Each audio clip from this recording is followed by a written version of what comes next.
Hello everybody, welcome back. Sky Marshal here for the July 1940 review. We have finally reached the end of our 9th turn and going into our 10th, and I figured we should go over some of the highlights, if you can call them highlights, in this turn here. So let's just do that, shall we? So right now, currently, we'll zoom in here into Japan. The Japanese have been suffering a little bit of pain from the Far East Command Odin and the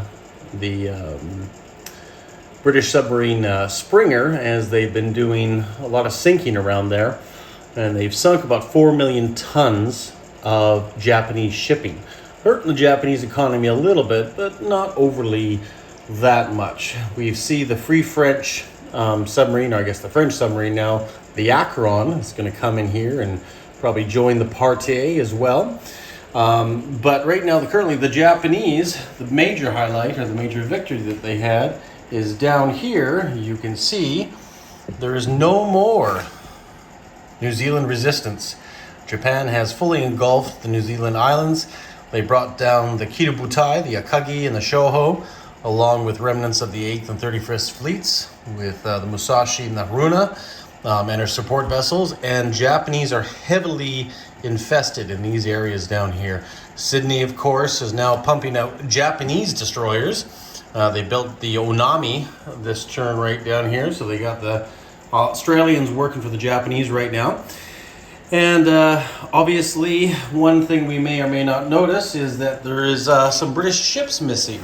The New Zealand cruiser, light cruiser, the Achilles, and the Australian destroyer, the Arunta, which was sunk in this sea zone here this turn, as well as the New Zealand transport over there in Gibraltar, have all been taken off the map, as well as the troops that were sent in here, because the Australian troops were put up here to defend Calcutta, and then they moved on down to Burma and took that back for the British Empire before they basically surrendered.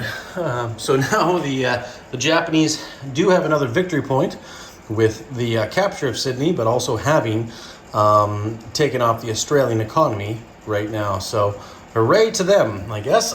Now, this is one fleet down here in the South Pacific. The Japanese also have another fleet.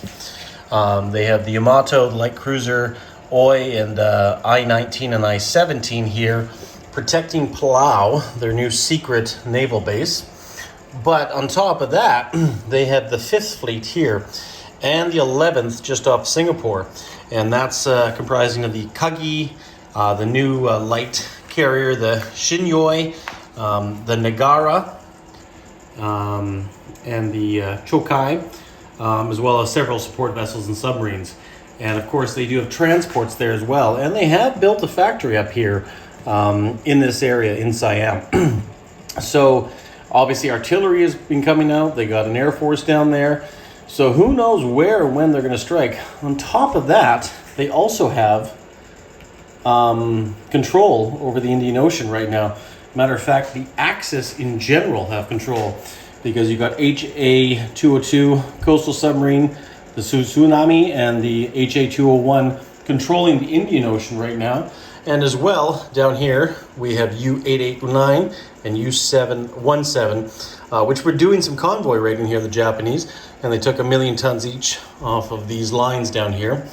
But the fleets did destroy the Admiral Graf Spee down here, sadly, and sunk that for the British Empire.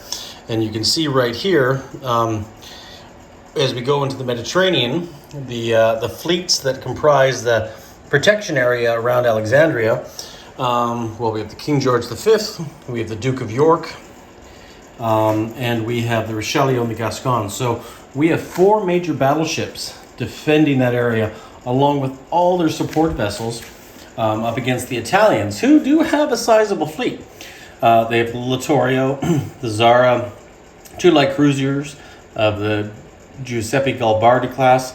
We have 5 destroyers, and a few transports, and obviously their underwater fleet with their coastal subs.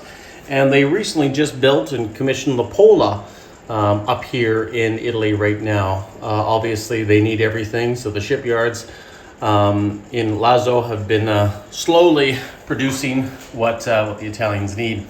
But with all that, still, it's a tough battle for them right now. They do have the strongest air force in the Mediterranean right now, with 4 fighters and 1 tactical. So consequently, they are looking at their options down here. They have formed the new 5th Army, which is comprised of infantry, marines, and militia. So we'll see what the Italians end up doing this turnaround.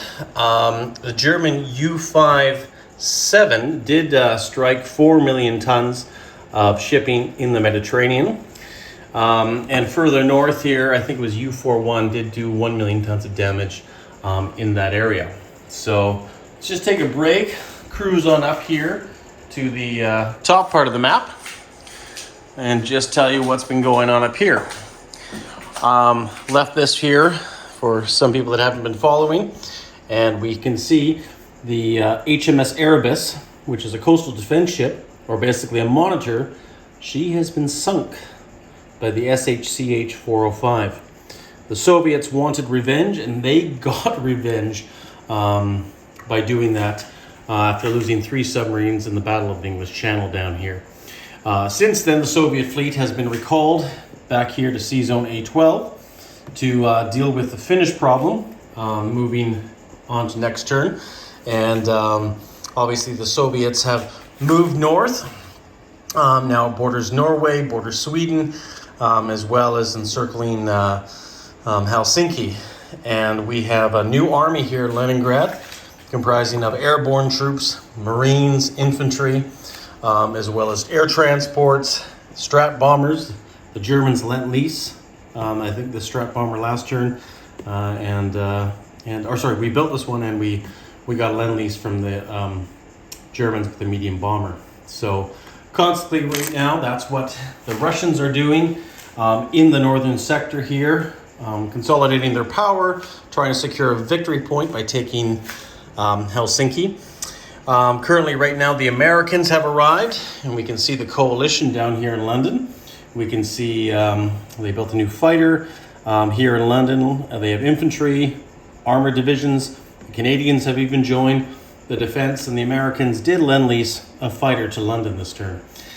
However, if you go a little bit further across the channel, you can see Germany has a powerful air force, and they even now have jets. The new Horten 228, 227, I believe. I'm kind of drawing a blank, but anyways, they have new jet fighters as well as heavy strategic bombers, or strategic bombers in general. So their air force still is one of the most powerful on the planet, and they have consolidated their power down here in Paris, finally booting out any French resistance. So that's one thing. Spanish Navy has gone over here to seek refuge with the Germans, because Spain obviously has become under the Axis gun, and this does threaten Gibraltar currently at this point, which may be pivotal for the defense or the progress of Italian aspirations in the Mediterranean. The only carrier that the British have, the HMS Furious, has gone down here with the Sussex and the destroyer Tenacious to basically go on escort duty. They've had a big licking over here, and we can actually just take a brief look and just show you. Here we have some of the casualties of war. They lost the HMS Eagle, the Courageous, and the Repulse. So they have had a few capital ships been taken out of their realm. Not real capital ships, but might as well be in some cases. And that's currently what it is. Force K right now is off the coast of Ireland, comprising the Prince of Wales, the heavy cruiser Cumberland, the Scourge, and then 2 transports. Now, however, since the Americans are in the war and they're slowly progressing, they've gone up here off the coast of Nova Scotia, and the HMS Hornet, the USS Hornet, the Boston light cruiser Atlanta, 2 destroyers are forming up a naval assault there, as well as 2 transports as well are also in that sea zone right now. And you can see the Marines and infantry, they're probably only going one way, and that's to help the Brits defend. Over here, we'll go back to Russia right now. Slowly but surely, they're building up their defenses, looking where and when, possible non-combat movements this turn, moving troops around to certain areas, obviously reinforcing the Transcaucasia area, fairly highly active area. Down here for the Soviets. Over here, we have been dealing with some issues because the KMT decided to move in the 74th Army and take over newly gained CCP territory, and now currently they occupy that and divide our troops in Peking with Shanxi. And the KMT are quite a menace around here, as you can see. So CCCP are going to have to be very cautious moving forward. They may have to call on their big brother to come and help, but we will wait and see what happens.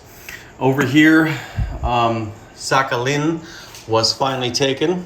The Kuril Islands was finally taken with 2 Russian divisions.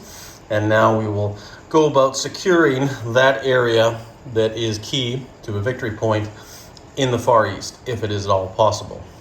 Over here, we see a submarine, U.S. submarine, slowly crouching along. We see 2 U.S. coastal submarines slowly moving along up against the destroyer McDonough. They're starting to build a fortification on Midway. And further down here, the buildup in the Hawaiian Islands is considerable. The 3rd and 5th fleets, comprising of the Iowa, the Missouri, the Wisconsin, and New Jersey battleships, have all entered that area, along with light cruiser Detroit and the heavy cruiser Baltimore, and 3 Farragut-class destroyers. They have recently commissioned the USS Yorktown. She's on sea trials right here, as well as the USS Los Angeles, newly built, adding to the Pacific Fleet to bolster their carrier divisions. However, they are quite behind the 8 ball, considering the Japanese do comprise 2 fleet carriers and 2 light carriers right now. So we'll see what the Americans decide to do about that moving on down the road. We'll go down here around the map again, do another loop, and just go over a few other minor things to conclude this review. Currently, right now, and we'll zoom into Iran. The Russians are planning a major offensive into southern Iran with infantry divisions and cavalry divisions. We'll see if that ends up happening anytime soon.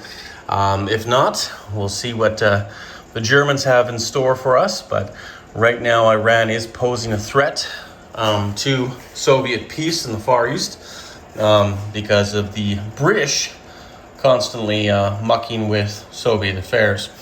Hence why we've gone to war with them. The French did put a pile of troops in Syria, which does alarm the Russians, but I can only assume that they're coming south to help defend Egypt. And Egypt is weaker now because we have seen the 1st and 2nd South African divisions have left to go and reinforce Gibraltar over here, leaving only the 2nd Infantry Division plus some British forces behind to help defend this area. All in all, guys, that's pretty much been it. Been really enjoying this game. I think it's going to be really fun as we get close to the end here, and we'll see what happens. And we don't know who's going to win at all. There's no runaway game right here. The Russians are now finally extending their tentacles where they can. The Allies have their hands full. The Axis have their hands full.